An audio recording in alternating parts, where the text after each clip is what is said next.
welcome to the first episode of Jumper's Edge. My name is Lacey and I'm going to be your host. Today we are outside of the beautiful World Arena in Flushing, New York, and we're going to be examining the Axel jump today. We have a skater inside working on hers right now, so follow me and we'll go check her out.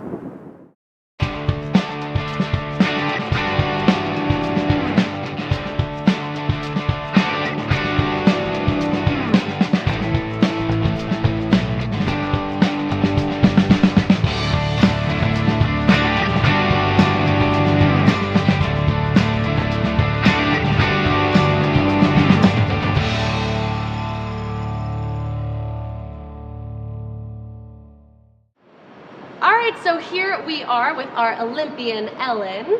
Hello. And her coach Amanda. Hi. Ellen, how did you begin skating? I started skating when I was 5. My dad took me to an outdoor rink and he could go backwards and I couldn't. So I didn't think that was fair, so I just kind of decided I should become a competitive figure skater. Okay, so what made you stick with it? I like the cold. So how long have you been doing this for? 16 years competitively. I was homeschooled so I could skate. I would get up at like 4 o'clock in the morning, go to the gym, and then just spend the entire day at the rink skating. So it's kind of all I've ever known. Wow, so that is intense. But of course, you were trained by the best. I was. This is my coach Amanda. She really is the best. She was trained at Delaware and just kind of knows her stuff. So Ellen, do you have a favorite jump? I do. My favorite jump is actually a double axel. Well, what a coincidence. Today we're going to be taking a look at the Axel jump. Coach Amanda, can you give us a little bit of insight on what makes an Axel? Yes. So the main thing about the Axel, it's the most difficult jump to master. And this is because there's a forward takeoff. Normally it's backward, as you would know. Of course. So if you're going to take off forward but land skating backwards, you're going to need an extra half rotation to get all the way to the backward position. So a single axel is actually 1.5 revolutions in the air. Double is 2.5, triple is 3.5. And so on. Well, now we are going to go to our historian, George Gilchrist, Duke of Glasgow, who went to the prestigious OCWCA, Ohio College of Women Clown Arts, where he majored in history and synchronized swimming. Hello, Duke! Hello, Lacey, and hello, wee little Sasha Cohen clone type person. George Gilchrist here, the second Duke of Glasgow, the first Duke being my uncle, who ran away in the middle of the night due to mercury madness. He made hats, you see.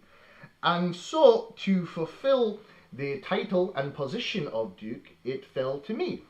Unbeknownst to me at the time, I have to do this show and explain to you about figure skating, which he was significantly more knowledgeable. However, I'm still a very knowledgeable source of information on said topic. So, the Axel jump was invented in 1984 by a Mr. Axel Foley, who was a police officer in the Detroit Police Department, and was invented on his trip to Beverly Hills with his accompaniment from the movie Fast Times at Ridgemont High, the fellow who stopped a robbery at the gas station. And it was invented when Axel was in the back of a large semi-truck filled with cartons of cigarettes being chased by police officers. This was a sting operation gone terribly wrong, you see. And in order to apprehend the criminals, what he had to do was Axel took figure skates from his large duffel bag and he put them on his feet and he did a spinning, jumpy, flippy doodad maneuver, and he took out the criminals and the police applauded him for his actions and they decided to name the move after him.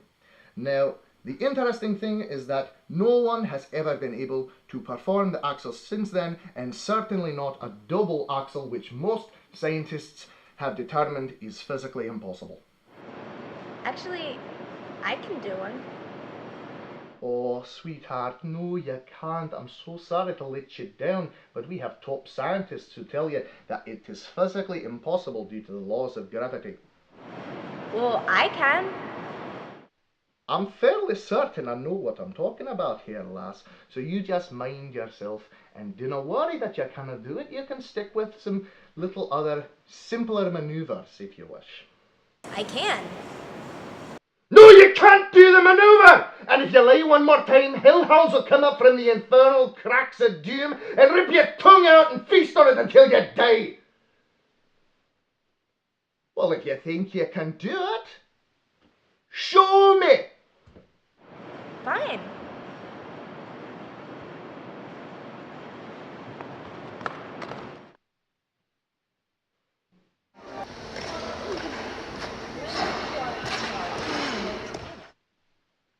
You're a wizard and I do not trust you.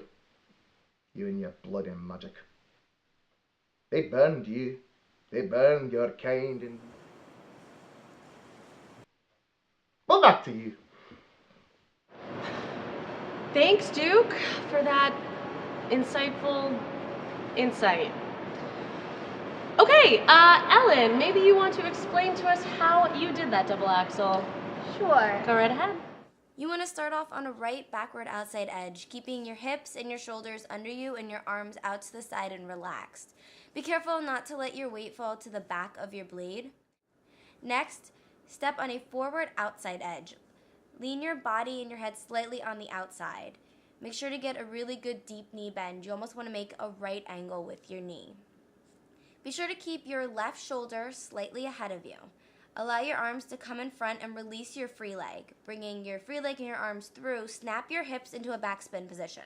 After completing the desired number of revolutions, pick your left knee up and check out on a right backward outside edge with your arms in front and your free leg pointed and turned out behind you.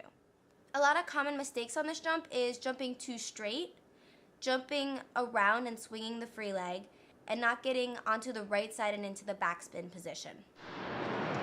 Here are some cool facts about the axel. To complete a single axel, you need about 0.45 seconds of airtime.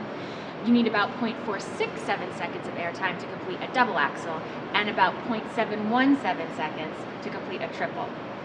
Second, Coach Trevor Lack has done studies which show that a skater needs to clear 10.5 inches off the ice in order to land a clean double axel.